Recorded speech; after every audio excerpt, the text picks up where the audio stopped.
Haja luz. Boa noite. Nossa, olha, vocês estão animados, né? Isso é bom. Né? Começando a escola, já vai ter um exame espiritual, né? Nossa, eu não sabia. A primeira vez que eu ouvi falar de nosso exame espiritual, eu ficava assim, ai meu Deus, o que será que vão falar? Mas é por amor, né? Por amor, né? Por amor. É que eles acham que eles vão ser crucificados, entendeu? É por amor. Eles não conseguem entender isso. Puro amor. É claro que sempre tem um puxãozinho de orelha, mas é um puxão de orelha amoroso. É um puxão de orelha bem amoroso. Muitas vezes a gente nem percebe. Você tem até as 20 para 10. É, até ali, né? Virando até ali. Tá. Você tem 58 minutos. Beleza. Nossa, 58 minutos, hein? Dá para falar bastante. Então a gente vai começar. Então, nossa aula de hoje é a aula 10, né? Então é sobre o governo dos juízes, né? Até o rei Salomão. Então nós estamos na fase aqui do povo ali hebreu, quando eles já estavam nas terras, né? Já tinham conquistado, a luta já tinham vencido, e aí eles adentraram, dividiram e brigaram. É isso que a gente vai falar, né? Então, como é que acontece tudo isso? Mas a gente antes precisa de pensar em termos de conceitos, né? Por que juízes? Alguém imagina o que significa? Por que é governo dos juízes? Que juízes são esses? Né? Como que a coisa aconteceu ao longo da história do povo, que depois que adentrou Canaã, precisou de ter governo de juízes? O que era isso? Por quê? Como? De que jeito aconteceu? Tiveram vários juízes, né?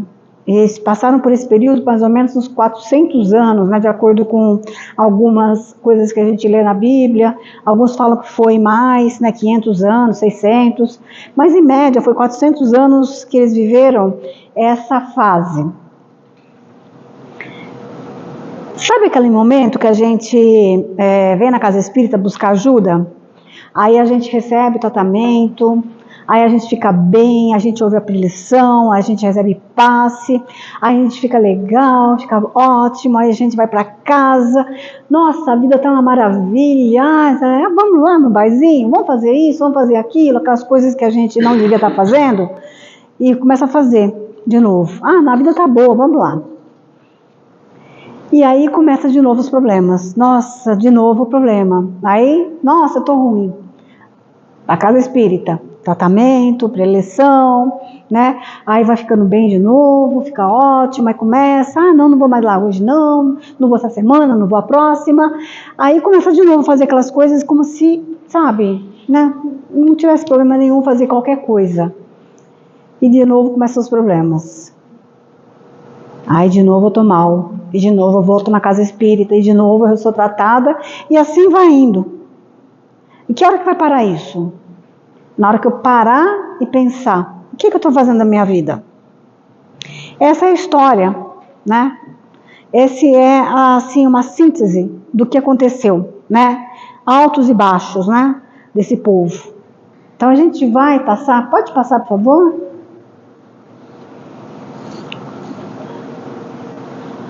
Então esse período trata da história de Israel. Pode ir virando, vai batendo na terra prometida. Quando Israel perdia de vista a sua identidade como povo que tinha Deus como seu rei. A nação afundava em ciclos repetidos de caos espiritual, moral e social, e então cada um fazia o que parecia reto aos seus olhos. Está lá em Juízes. Ou seja, 40 anos de deserto, lá com Moisés. Antes estavam lá no Egito. E quando começou tudo isso? Como é que foi esse processo? Começou lá em Ur. Lembra de Abraão? Pega seu povo e leva para a terra prometida? Que era uma promessa de estar bem, estar junto com Deus, estar feliz. E aí Abraão pegou o seu povo e foi até a terra prometida. Viveram bem, até que resolveram vender vender José. Venderam José para o Egito. O que deu? que rolou lá? José se tornou o segundo mais importante no Egito, não foi? Aí o povo foi convidado para ir para lá, porque houve seca, né? Houve nada, não tinha mais nada em lugar nenhum. Aí José, lá tinha previsto, que o faraó tinha sonhado, 7 anos de vacas gordas, depois 7 anos de vacas magras, e as magras engoliam as gordas e continuavam magras, lembra? Ou seja, viria períodos terríveis. E aí previu isso e fizeram lá toda a previsão, a provisão, e conseguiram se manter. Aí o povo foi convidado para ir para lá, ficaram lá, os hebreus, lá de Israel. E chegou um momento que se acomodaram lá, né? Se tornaram depois escravos. Aí surgiu um líder, Moisés, que tirou eles de lá. Para onde que eles foram? No deserto? Passaram quanto tempo no deserto? 40 anos no deserto. Por que tanto tempo no deserto? Cada vez que chegavam nas portas de Canaã, a terra prometida, que eles tinham saído de lá para ir para o Egito, chegando ali, eles ainda estavam muito apegados às coisas do Egito, ou seja, as coisas materiais, os bens, ainda não percebiam a questão espiritual, tinham esquecido, e estavam tentando, né, rever a sua história espiritual, os valores espirituais. 40 anos, até que Moisés não pôde ir, passou para Josué, que conquistou Canaã e dividiu em 12 tribos. Tudo bem, maravilhoso, perfeito, né? Mas aí começaram as dissensões, as brigas. Não, porque sua terra, você pegou uma terra melhor que a minha, sua terra é maior que... Por que a terra dele é melhor que a minha? Por que a terra dele é maior que a minha? Por que isso? Por que aquilo? E começaram ali brigar entre si, lutas, guerras, matanças entre eles lá. O que acontece? Afunda, abre brechas. Entendeu? Quando a gente vem aqui na casa espírita, começa a se tratar, vai embora para casa, aí estou bem.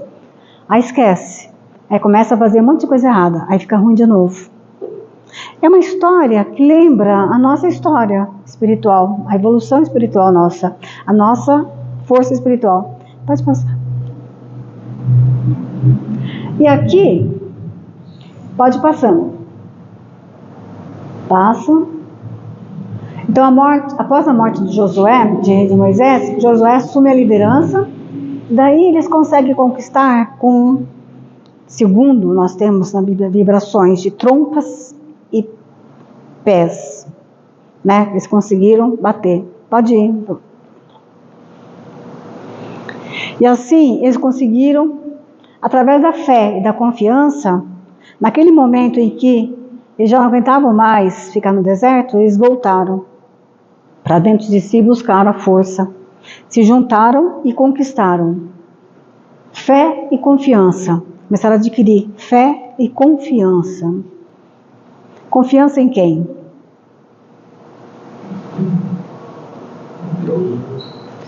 Uma força maior, e começaram a ter confiança neles mesmos, porque eles conquistaram, né? Eles conseguiram ir adiante.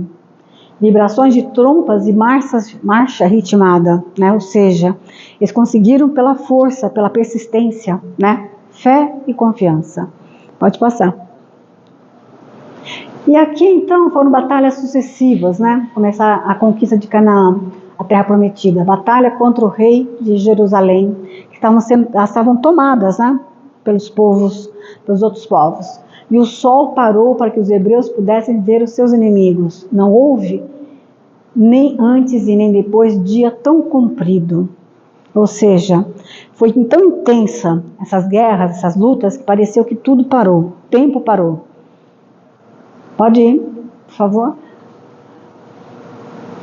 A luz vence a treva. Pode ir? O que é luz e o que é treva?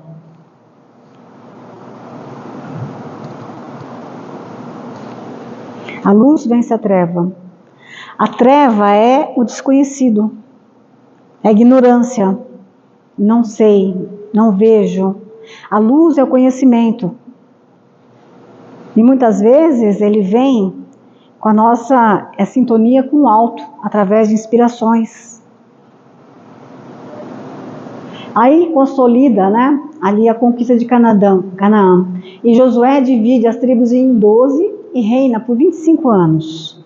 Pode passar, por favor. As novas gerações perdem o contato com os ensinamentos sobre Deus e sobre tudo que ele tinha feito por Israel. Inicia a anarquia, cisão e guerras entre as tribos. Ou seja, houve aquele momento em que ninguém mais entendia ninguém, ninguém respeitava ninguém, não havia mais nada que interessasse a não ser a força própria. Venceram lá atrás. Mas aí as novas gerações não deram valor às questões espirituais, às questões do ensinamento da história espiritual desse povo. Então, com isso, Canaã fica vulnerável, abrindo brechas, passando a ser dominada por vários povos e por duros sofrimentos. Ou seja, cada vez que a gente abre brecha, nós somos invadidos por outras energias ruins. A gente fica vulnerável para qualquer coisa que não seja legal. Né? A gente está andando na rua, se alguém não está bem, a gente absorve aquela energia que não está bem. Se a gente, né, começa a ter questões de saúde, questões de relacionamentos, questões financeiras, questões de trabalho, tudo começa a não ficar bom. Por quê? Tem brechas que está vindo energias contrárias àquelas que a gente precisa para estar bem. E aí o que aconteceu? Abriram brechas e aí os povos tomaram conta. Os outros que foram expulsos queriam de novo a terra. Aproveitaram as brechas, a fraqueza, porque estavam lutando entre eles. Então eles ficaram fracos, aí invadiam, faziam deles escravos. Então aqui só uma divisão, uma imagem, né, da divisão das tribos, para a gente ter mais ou menos uma ideia, né, Dan, Naftali, Manassés, né, onde estavam aqui as 12 tribos. E aqui é aquele mapa, né, de Jerusalém. Pode passar. Então aqui começa com Juízes. O que significa esse termo? Né? Então para hoje para nós, juízes significa aquele que julga, né? Um juiz. Mas na época, juiz em hebraico era guia, direção, alguém que ia à frente para conduzir. Né?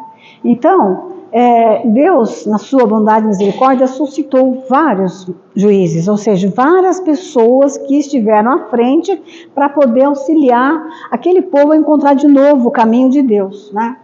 Então, aí é uma espécie de república governada por pessoas de destaque e capacidade de liderança, formada de governo desde a morte de Josué até a escolha de Saul para ser rei, por aproximadamente uns 460 anos. Foram 15 os juízes em Israel. Citaremos apenas os principais, que foram Débora, Gideão, Sansão e Samuel. E qual é a tônica dos governos, desses governos? Como é que eles conduziam? Então, a tendência para desviar-se de Deus e voltar ao paganismo. Consequência do desvio espiritual. Caiu nas mãos dos inimigos. E qual era a outra tônica? A graça de Deus em restaurar os desviados. Ou seja, vai buscar ajuda, recebe ajuda, esquece da ajuda e cai. Aí busca de novo ajuda. A misericórdia de Deus nos dá novamente todo o amparo, o apoio que a gente precisa. Não é assim que acontece? Até quando? Até a gente amadurecer, perceber qual é o caminho que a gente tem que fazer para poder estar estável. E esse povo estava procurando, mas tinha aqueles que estavam mais focados no plano espiritual, nas ordens, nas questões religiosas, na ligação com Deus. E aqueles outros que não tinham ainda percebido. Essas gerações que ainda não tinham contato e não se interessavam pelas coisas espirituais. E aqui nós temos a primeira juíza, a Débora. E Baraque foi um dos líderes militares que ela contou para auxiliá-la nesse momento. E Débora era uma sacerdotisa, né, que eles respeitavam muito dentro lá dos clãs, né? Então, e ela era uma pessoa que eles confiavam muito. E aí ela, né, recebeu uma orientação, né? Foi uma dessas mulheres cujo coração arde de entusiasmo quando o desânimo domina o povo, lidera o povo na paz e na guerra. Ela era profetisa, e Canaã estava sob o domínio de um exército aterrorizante com seus carros de ferro, cananeus. Então, os hebreus foram escravos por 20 anos. E Débora mandou chamar Baraque e disse para ele, né, eu recebi uma orientação de Deus para poder levar os carros lá e mandar aquele pessoal embora. E esse pessoal aqui era um pessoal muito forte. Eles tinham carros pesados e eles tinham um poder de guerra muito grande. E eles se instalaram lá e era difícil tirar eles de lá. Mas ela teve uma inspiração de como que eles poderiam conseguir tirar eles de lá e ela falou para o Baraque, vamos lá? Ele falou assim, mas será que a gente consegue? Deus falou que vai. Aí ele falou assim, tudo bem, eu confio em você. Mas eu só vou se você for comigo, eu não vou sozinho não. E ela falou, tá bom, se precisar eu vou com você, para te dar, né, ali a segurança de que essa vontade de Deus vai ser feita. Então Débora mandou chamar Baraque e ele disse, ó, junte 10.000 homens e vai destruir o exército de Sísera. Esta era uma ordem de Deus, não podia ser desobedecida. Baraque aceita a difícil tarefa, mas pede que ela vá à frente. Só irei se você for comigo. Se não for, eu também não vou. Né? E aí, né, você vê, né, o poder, né, que ela tinha, né, a questão do respeito que eles tinham por ela. Porque ele falou, eu vou lá, mas se você não for, não vou não. Porque ele não tinha certeza que ia conseguir. 10.000 homens e foram e venceram. Né? Então, segundo que está lá no livro dos Juízes, à noite choveu muito e os carros dos inimigos não conseguiram sair do lugar. Então eles passaram a ter poder nenhum. E eles foram expulsos, né? Por uma questão de fé. Né? Então aqui, pode passar, mais um, confiança e fidelidade a Deus. Ou seja, confiar, acreditar que parece tudo não vai dar certo. Tudo está errado. Não vai dar certo. Tudo está dando assim, imagina que eu vou lá, não vai dar certo. Não tem como fazer isso. Vai. Se você está recebendo a inspiração para ir, vai. Vai porque tem alguma coisa que vai acontecer, que vai te propiciar se conseguir isso. Não já aconteceu com vocês? Situação semelhante? Vocês achavam assim, dentro de uma coisa na vida de vocês, que acham que não vai dar certo, vocês conquistaram, resolveram o problema? Não já aconteceu? Fé e confiança, fidelidade a Deus, ou seja, seguir, né? E depois dela, passaram outros juízes, passaram anos de tranquilidade, sossego, mas aí de novo, né? Depois estava tudo certinho, bonito, gostoso, caíram de novo no erro, começaram a guerrear, né? E sempre, né, os outros queriam a terra deles, voltar para aquela conquista que eles tinham tido antes, quando eles voltaram. E enfraquecendo as suas forças, de novo são invadidos. Daí dessa vez é Gideão. Gideão era um agricultor, ele não era ele não era profeta, não era militar, não era nada.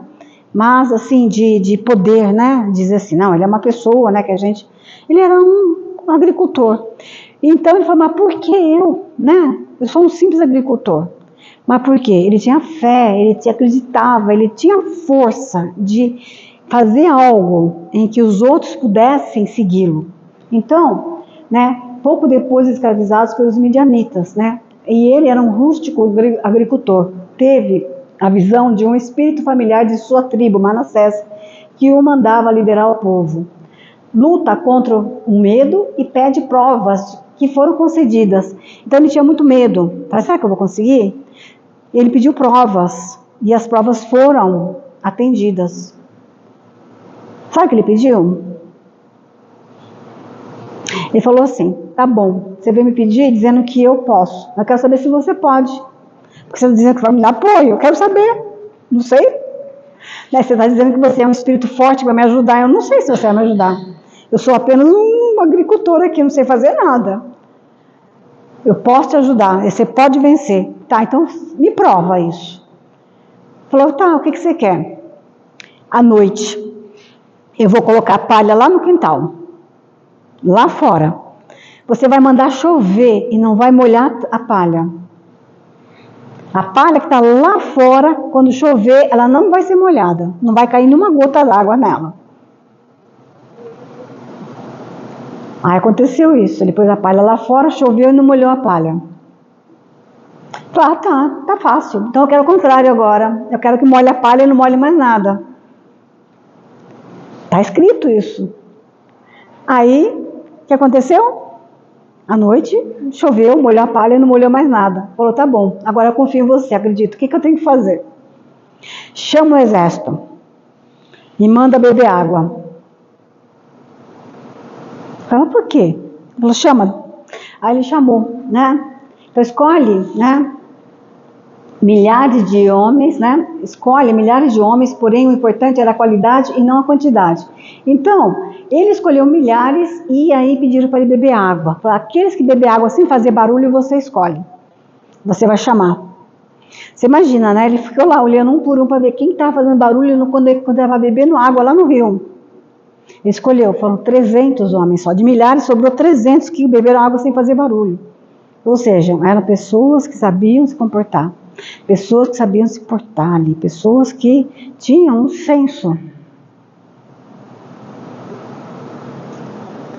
Daí, com esses 300 homens, aí o Espírito falou para ele, é o seguinte, esse povo aí, o líder dele lá, o general, ele é uma pessoa muito temerosa de algumas coisas que ele não entende, essas coisas místicas.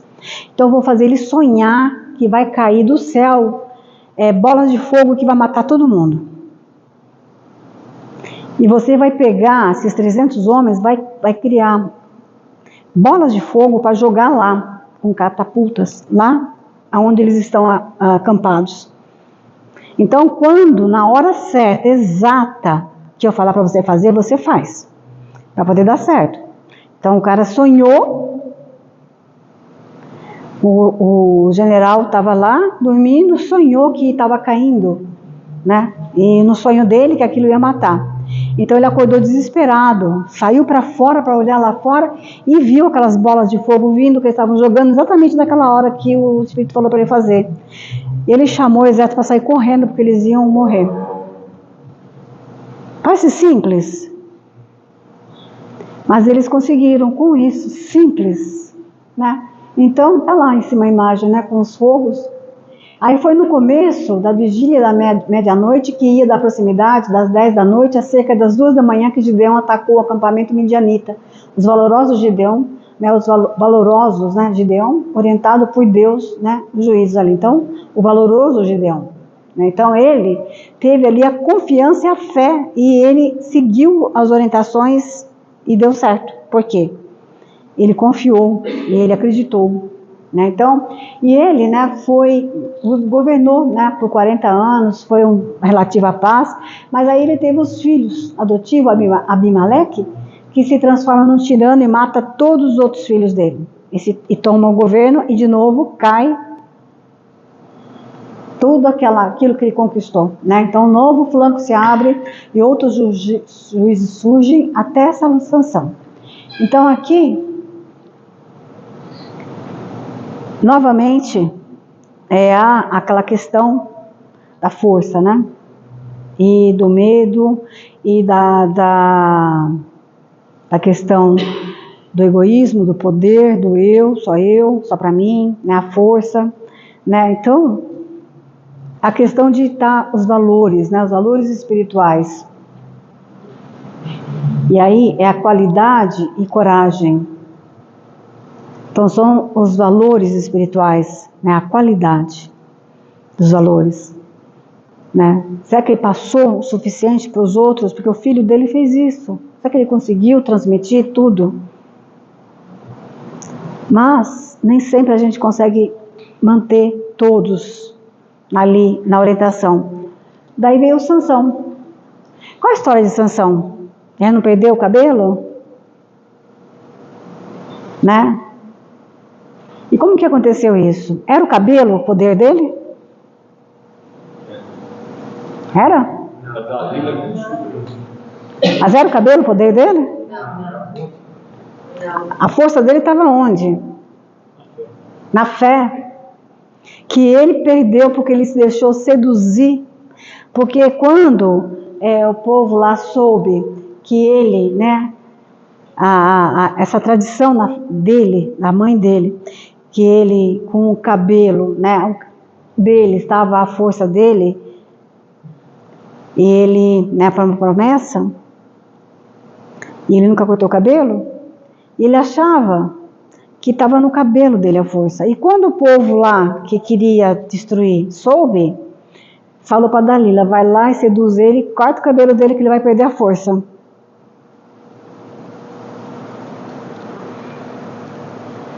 Notável médium, combate os filisteus, governa por 20 anos como juiz. Liga-se a Dalila, filisteia, que o leva a uma queda moral, perdendo a conexão com seus mentores espirituais. Ou seja, ele começou a se deixar levar pela sensualidade, pelos laivos da vida, foi indo, né? Agora tá tudo bem, né? E ela, né, conduzindo ele exatamente para esse caminho da queda, né? E ele não percebeu, se deixou levar, porque ela seduzia ele. Então, com essa queda, é feito escravo, perdeu a visão, né? Ele foi cegado e colocado numa mó para poder ele ficar rodando, para ele ficar preso ali. Sansão, ele governou por 20 anos. Depois de 20 anos, Dalila pegou ele?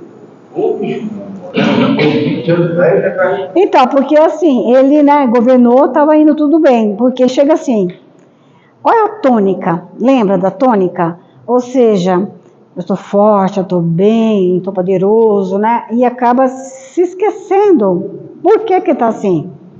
Né? Ele está se esquecendo das ligações espirituais, ou seja, os compromissos espirituais dele, para ele seguir, porque ele era líder, então ele tinha que ser um exemplo de coisas boas, sensações boas, situações boas.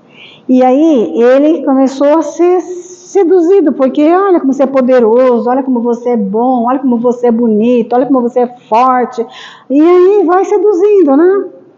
Posso associar tudo isso com a pergunta 459 do Livro dos Espíritos? O quanto que os Espíritos podem influenciar as nossas vidas? Sempre pode, porque ele foi seduzido. Porque nós somos influenciados muito mais do que a gente imagina, né? Então muitas vezes a gente acha que a gente está tomando decisões e não é, a gente está sendo influenciado, para o bem e para o mal. Mas aqui pode, porque ele se deixou levar. E aí a questão dele ter caído foi a questão moral.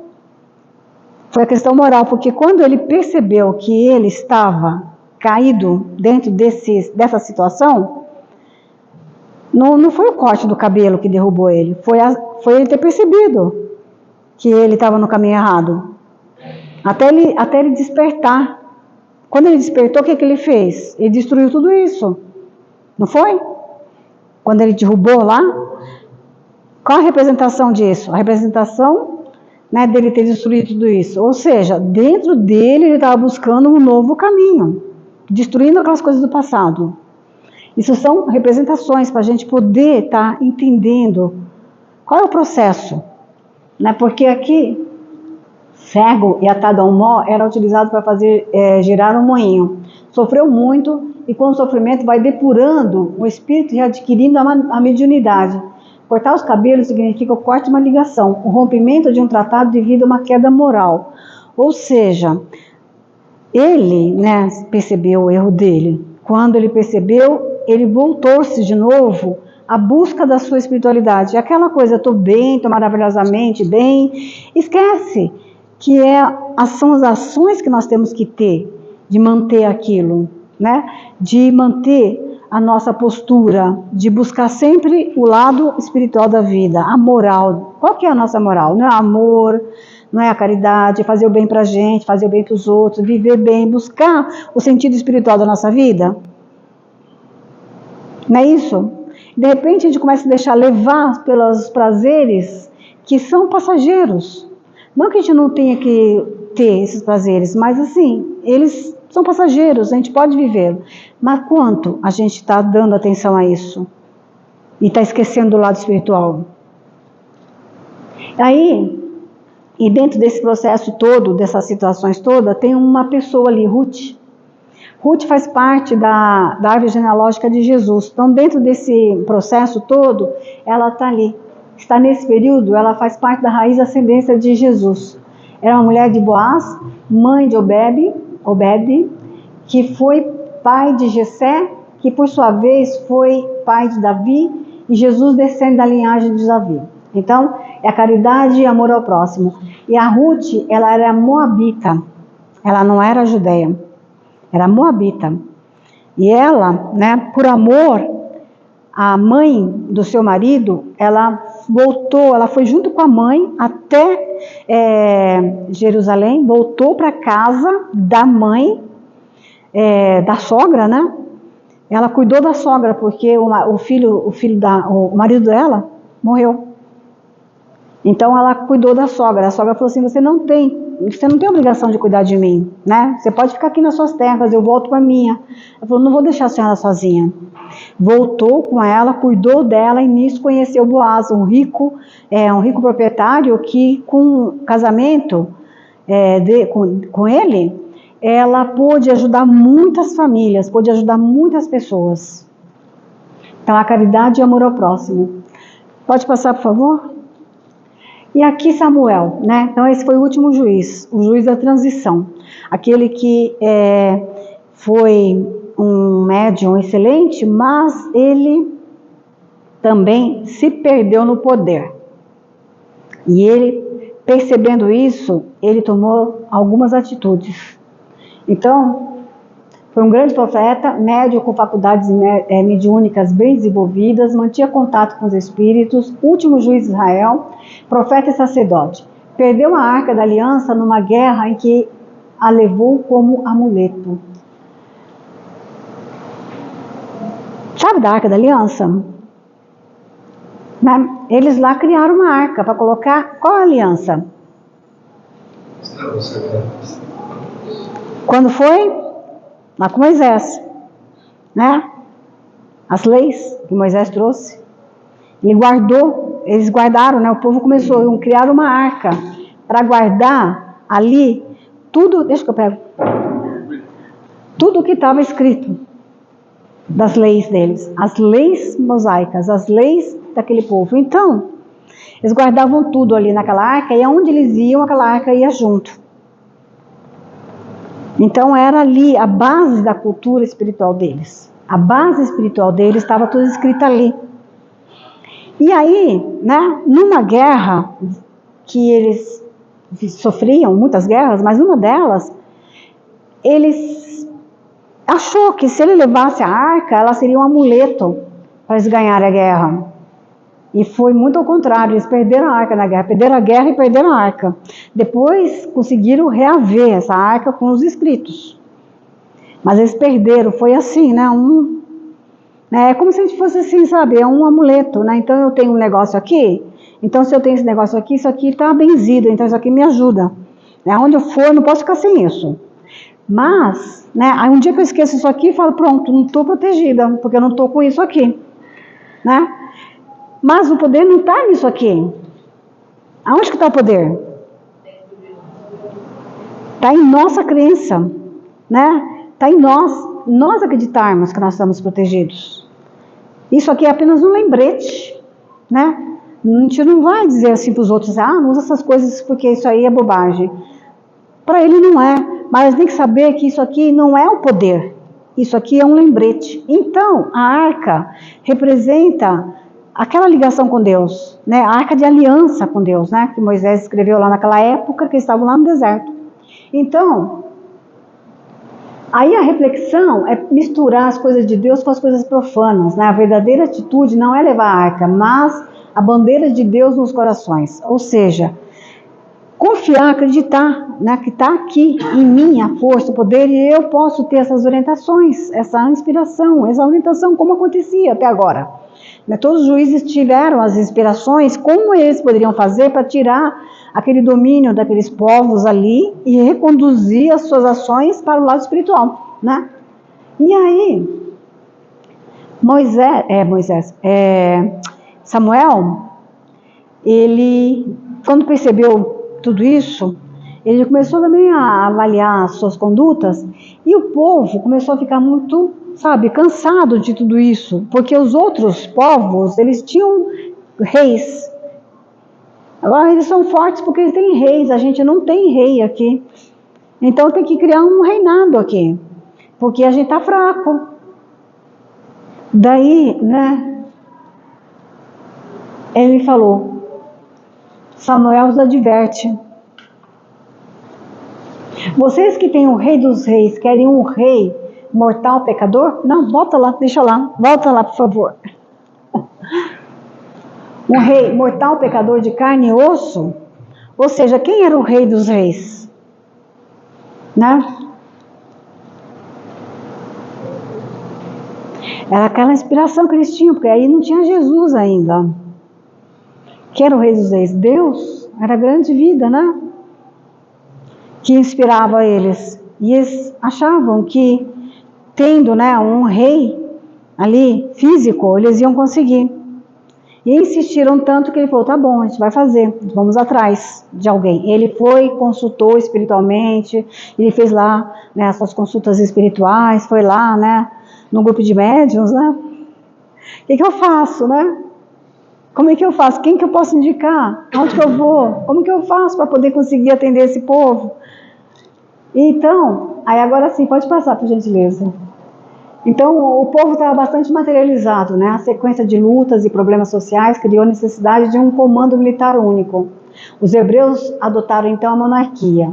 E o objetivo era centralizar o poder nas mãos de um rei, e assim ter mais força para enfrentar os povos inimigos como os filisteus, né? Porque eles eram muito bem organizados. Falou, tá bom, vocês querem, a gente vai, né? Daí, Samuel consulta o plano espiritual e indica Saul para ser ungido como rei. Então foi indicado, olha, esse nome serve? Pode ser? Pode. Aí foi. E Saul governou, né? Foi, né, ungido rei, o rei poderoso. Pode passar, por favor. E aí, né, governa, mas ele começa a se tornar um tirano com o tempo. Por quê? Ele começa a esquecer por que ele estava lá no governo. Quem que indicou ele? Qual era o motivo dele estar lá? Né? Então, o primeiro rei de Saul, né, hebreu, foi Saul, e governou muitos anos, né, fez muitas conquistas, derrotou muitos inimigos, deveria promover o bem-estar do povo, estava desviando desse objetivo. Ele começou a esquecer, começou a usar isso como questões próprias, né, para poder só atender às suas necessidades. Né? A vaidade acaba perdendo e com isso o seu mandato é retirado. Saul implora que Samuel peça um crédito e confiança a Deus, mostrando-se arrependido, mas nada adiantou, falou, não dá mais para conseguir, porque ele se corrompeu a tal ponto que ele não conseguiria seguir mais à frente do jeito que ele estava, e ele estava prejudicando muito a nação, todas as pessoas com as suas atitudes. Então ele foi ungido Davi. Aí Samuel vai de novo lá consultar, vai lá consultar para saber quem é que poderia ser. Né? Não, volta lá, isso. Aí Jessé apresenta ali sucessivamente os filhos, né? Então ele vai lá em cima. Saul recebe inspiração para ir a Belém, a caça de Jessé, em busca de um novo rei, a casa de Jessé, né? Em busca de um novo rei. Jessé apresenta ali sucessivamente os filhos e a nenhum deles cabe o papel de rei. Até quando o pequeno Davi, o caçula, ele é apresentado e é confirmado como rei. Ele era uma criança, né? Um jovem, né? E foi ele que foi apresentado como esse vai ser. E aí, né, Só que a questão era, Saul não estava aceitando isso, não queria entregar o poder, e ele jamais aceitaria que uma criança pudesse substituí-lo. Imagina, né? Então, ele ficou escondido, sem saber que ele já era ungido, para que ele não pudesse ser morto pelo Saul. Então ele ficou bastante tempo sem saber, né, que ele era. Aí Saul não podia saber, a fim de que o seu ódio não se voltasse contra Davi. Os filisteus ameaçavam Israel, apresentando Golias para que em um combate individual com o melhor guerreiro de Israel decidissem a questão. E aí, o que aconteceu? Sansão, Golias, né, e Davi. O que aconteceu com Davi e Golias?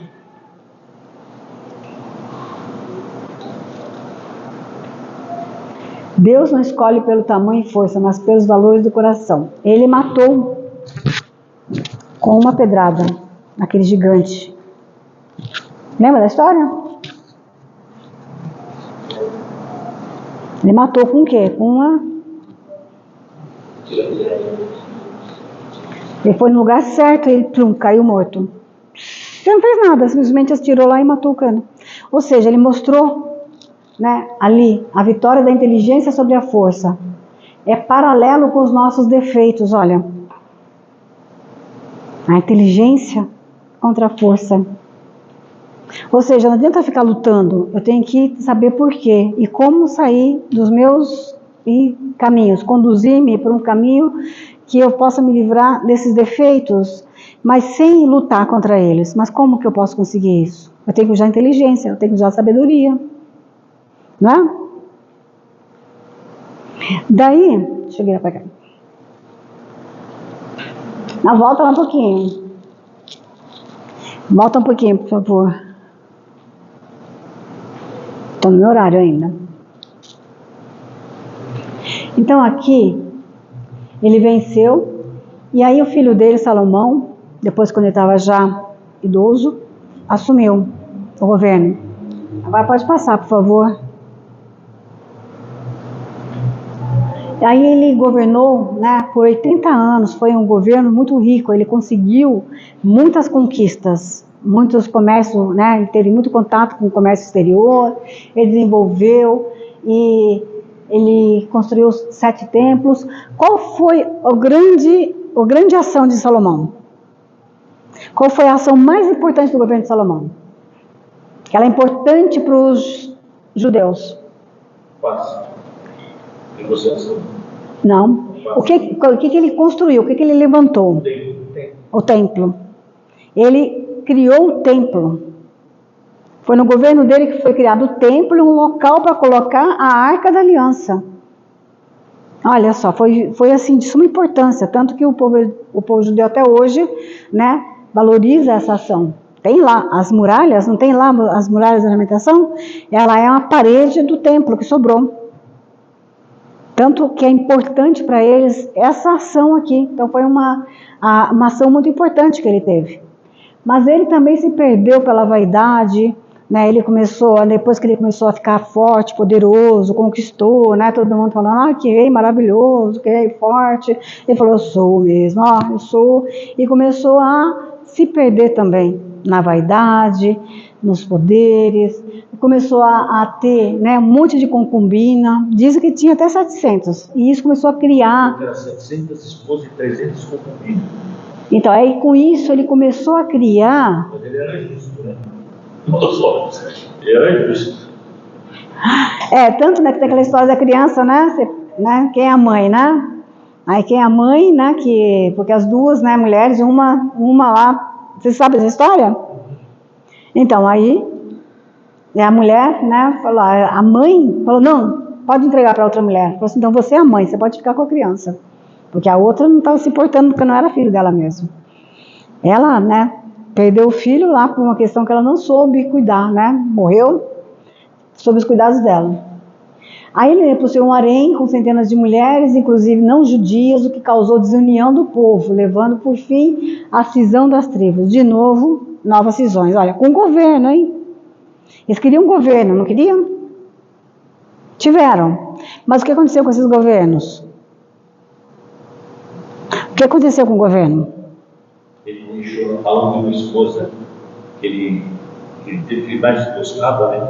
Colocar os seus ídolos junto com Exatamente, isso criou a cisão, porque ele foi contra a sua religiosidade, o seu povo, a sua história espiritual. Aquilo que eles acreditavam ser, né?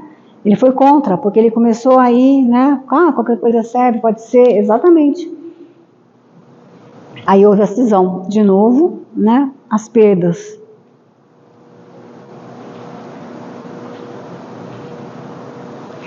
E com isso tudo, esse caminho, né, desse povo estava preparando os corações.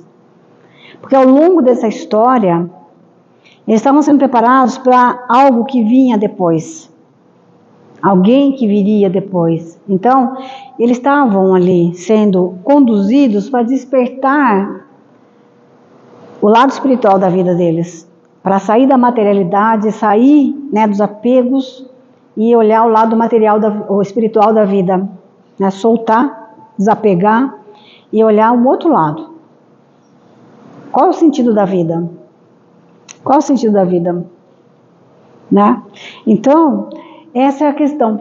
Né? As condições da para-vinda do Mestre estão sendo preparadas. Quanto tempo o Mestre levou para se preparar para vir? Até nós. Então, enquanto isso, o povo estava sendo preparado aqui. O Mestre estava se preparando nesse momento. Ele estava lá no plano espiritual, se preparando e conduzindo todas essas ações. Quedas e fracassos, e despertares, levantes, levantando novamente, acordando, caindo de novo, entrando no erro, saindo pela dor, levantando e caindo. Ou seja, tentando encontrar um caminho espiritual, tentando encontrar um sentido espiritual da vida. Dúvidas? Nessa fase aí já tinha as escrituras que Jesus ia vir, já tinha esse, como chama? As profecias? Tem, os profetas, olha, desde 5.000 antes de Jesus, já tinha os profetas lá na Índia, tinha os profetas em várias outras culturas que estavam trazendo a notícia da vinda dele. Então, o último, o profeta Isaías, né? Não lembro todos os nomes agora para te falar, mas eles... Olha, Isaías foi 800 anos antes de Jesus nascer. E teve outros que foram 1000 anos antes de Jesus nascer. Né? Tem uma aula, a aula 14, a aula mais para frente, que vai falar um pouco sobre isso, né? Sobre o nascimento de Jesus e as profecias, né? De quando, né? Que desde quando elas vêm já anunciando. Então, desde 5.000 anos antes do nascimento de Jesus, essas profecias já eram, né? No Oriente, na Índia, lá entre... Eu agora não estou lembrando todos os nomes, sabe, os locais. Na verdade, a gente tem mais orientações de informações do Oriente, porque nesse tempo já tinha a China e já tinha a Índia, quase ninguém sabia nada. Então, era como se fosse outro... É outro mundo. Na China também vinha Confúcio, né? Quantos anos na gente de Cristo, mais ou menos? Aqui está mais ou menos uns 800 anos, se eu não me engano, antes de Cristo. Porque depois, né, deles, houve o silêncio. Aqui no livro diz que Davi assume o governo em 7 anos, reunindo as tribos e unifica o reino, estava por volta de 1000 anos antes de Cristo. Quer dizer, já tinha informações lá atrás e a gente ainda nem...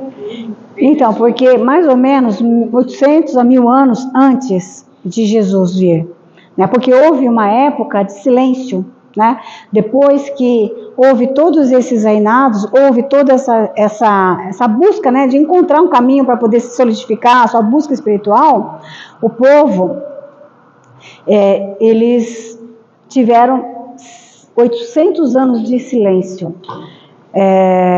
eles tinham até então ali as orientações, as inspirações, né? Então, Samuel, o último juiz, ele foi buscar a inspiração para poder indicar quem seria. E depois os outros também tiveram, mas eles foram se afastando cada vez mais das inspirações divinas, né? Buscando essa orientação. E tinha os profetas que traziam isso para a informação, né, geral do povo, né, anunciando, né, que viria alguém. Então, mais ou menos 1800 anos antes, parou tudo. Não tinham mais notícia nenhuma espiritual, eles não se comunicavam mais. Silêncio absoluto. Como eu brinco, né, nem uma banquinha na esquina tinha ali alguém para profetizar, nada, silêncio absoluto. Mas isso vai ser lá para a próxima aula, porque nessa aula, até aqui, é para a gente ver os altos e baixos, a busca espiritual, né? A busca das quedas, da gente se levantar, a cair, se levantar, e a gente se levanta por que questão? Qual é a questão que levou aqui o povo a se organizar? A de novo estar bem, a afastar os inimigos, se fortalecer. Qual é a questão? Espiritual, as inspirações com juízes. Quem eram os juízes? Não eram pessoas que saíam do meio do povo e que eram orientadas para poder ter as ações, para poder ajudar o povo a se libertar? Líderes, né? Que hoje a gente conhece. Líderes espirituais, os mentores espirituais, né? Os mentores espirituais daquela cidade, daquela comunidade, daquele grupo, né? Uma pergunta. Pelo que eu entendi aí, todos, né? Os juízes, né? Reis, eles tiveram altos e baixos. E a juíza Débora? Ela teve? Olha, da Débora que eu li, que eu sei te falar, ela sempre foi uma pessoa líder, né? Ela sempre esteve forte, ela sempre, porque não era ela que governava, não foi ela que governou, né? Quem ela era, lembra que ela buscou Cícera, né? Císera, né? Císera era o Baraque, aliás, Císera era o inimigo. Baraque era o líder militar. Ela foi a intermediária, né? Porque ela não governou, mas ela era uma pessoa forte, que eles respeitavam ela, porque ela tinha as ações corretas. Então, não era ela, né? Então, não tem assim uma ação de dizer que ela caiu, né? Depois por vaidade, porque eles caíram todos por vaidade, né? O poder, né? Chegou na mão, de repente, eu sou poderoso agora, e esquece, né? Acaba se esquecendo. Quer conhecer quem a pessoa é, ter poderes a ela. Né? Exatamente, ter poderes a ela, para ver o que ela faz, né? Dúvida, gente? Você fez a pergunta? É que eu tenho uma dúvida, não sei porquê, né? Por exemplo, quando Moisés subiu para pegar os 10 mandamentos, né? Quando ele quebrou as tábuas, foi por isso que Deus deu os 40 anos para ele, que ele não poderia ver a terra. Não, aos 40 anos foi até o povo, as pessoas despertarem, porque muitos morreram. Então ele estava esperando os antigos, que ainda estavam muito apegados a morrer. Porque aqueles que vieram do Egito, eles ainda estavam muito apegados às coisas do Egito, ou seja, às coisas materiais, aos poderes, as coisas que a materialidade nos oferece. Né? Tudo de bom que a gente tem, ouro, conforto, né? Mas foi um castigo para Moisés, para que ele não visse as terras, ele só poderia subir a montanha e ver de longe.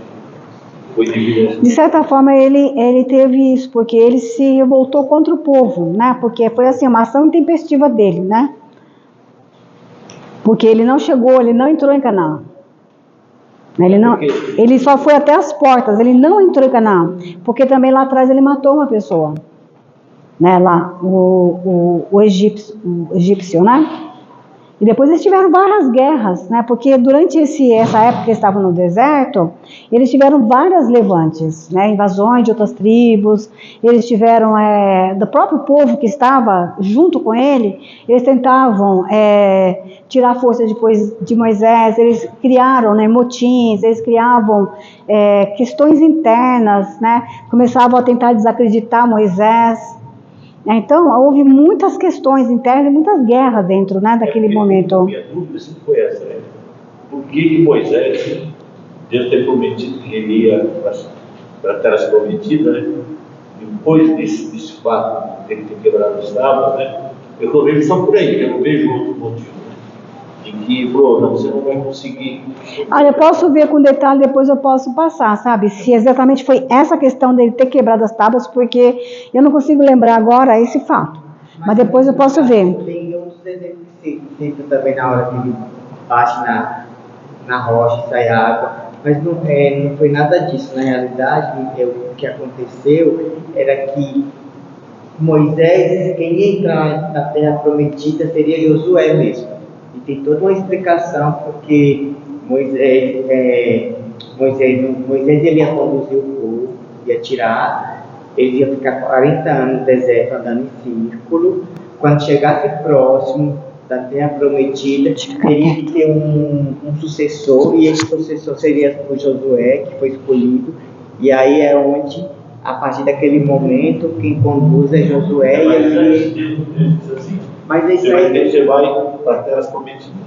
Depois, quando teve aquele levante no povo, que o povo não iria mais guiar por 40 anos. Mas que ele também não poderia pegar a terra, não poderia entrar na terra prometida. Eu vejo como se fosse uma questão assim. Ele foi conduzido, só que ele não tinha tanta fé em acreditar que ele iria conseguir. É que nem a gente, você vai. Mas vai chegar um ponto onde você não desapegou ao que precisava desapegar para começar uma vida nova. Porque é difícil. Moisés, ele não morreu. Que ele recebeu a promessa de que ele entra na terra prometida de povo. Quando deu aquele levante e fizeram lá a adoração em ouro, aí ele quebrou as tábuas. Deus falou assim: agora você volta lá e faz outro, porque ele falou que o povo não merecia os 10 mandamentos. Aí ele quebra. E ele acredita no poder que aí o próprio Deus se revolta, fala assim: não, suba lá de novo, né? E como eu fiz com meus filhos, você faça com os seus. Então agora faça os 10 mandamentos e traga de volta para o povo. Então, porque é uma questão, porque não é que Deus se revolta, é uma questão dele aprender, dele entender, ele perceber aonde que ele precisa de mudar.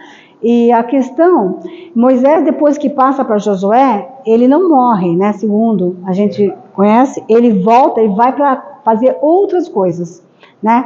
Então ele tinha um filho, né? O Essen, que a partir dele Mas ele pede para Deus que ele queria pelo menos ver. Aí Deus falou: então suba na montanha, aí ele sobe e morre. Sim. É o final dele. Então, mas ele não morre. Eles falam que foi arrebatado. Exatamente, né? E assim, tem umas questões também em relação a Moisés, que ele também, ele tinha seus altos e baixos, tanto que até para falar em determinados momentos, ele pedia para o irmão dele falar, porque ele não ia. Exatamente. Os filmes ele fala, mas na verdade ele não tinha condição de se expressar, ele ia ter dificuldade de falar. Aí Deus colocou o Arão que usasse fala. Vocês estão por dentro, hein? Estou aprendendo aqui, viu? Então, mas aí são questões que a gente precisa pesquisar, porque existem os fatos e existem as histórias, né? O que acontece? Tem a Bíblia, né, que são as escrituras, e vamos dizer que a gente tem uma aula agora baseada na questão do espiritismo. E tem alguns fatos que eles são meio diferentes da Bíblia, que você precisa entender. Precisa de compreender o que está escrito, porque a Bíblia, ela escreve sobre simbolismo. Então, a gente precisa entender o que representa aquilo, não ficar na palavra, mas entender o significado dela. Tem palavras também, o Matheus acompanha um pastor que ele é arqueólogo, ele fala dependendo do jeito que foi escrito, ela tem um sentido. E como ela foi traduzida. Então, muita coisa vem traduzida para nós, traduzido. Ó, deu a minha hora. Ó, deu a minha hora, mas a questão é ótimo, essas questões, porque a gente vai buscar respostas. Eu vou buscar para esclarecer bastante essa parte, porque existe a história. Moisés foi e criou o filho dele. Através do filho dele, criou-se a sequência dos essênios. Né? Então, ele foi lá e fez, ó, missão cumprida, está aqui. Agora eu vou fazer uma outra parte. Estou indo para outra missão. Né? Então, a gente tem que entender, né? A questão da palavra é o sentido da palavra e o sentido espiritual dela, né? O que ela representa. Então, qual é o simbolismo da Bíblia? Qual é o simbolismo do Evangelho? A gente não pegar o pé da letra. Porque se a gente for pegar o pé da letra ali, as parábolas de Jesus, não faz sentido nenhum. Não faz sentido nenhum. A gente tem que entender o que ele está falando ali. Que mensagem ele está passando. Né? Então, é a mesma coisa. Que mensagem está sendo passada? O que ele tem que entender, né?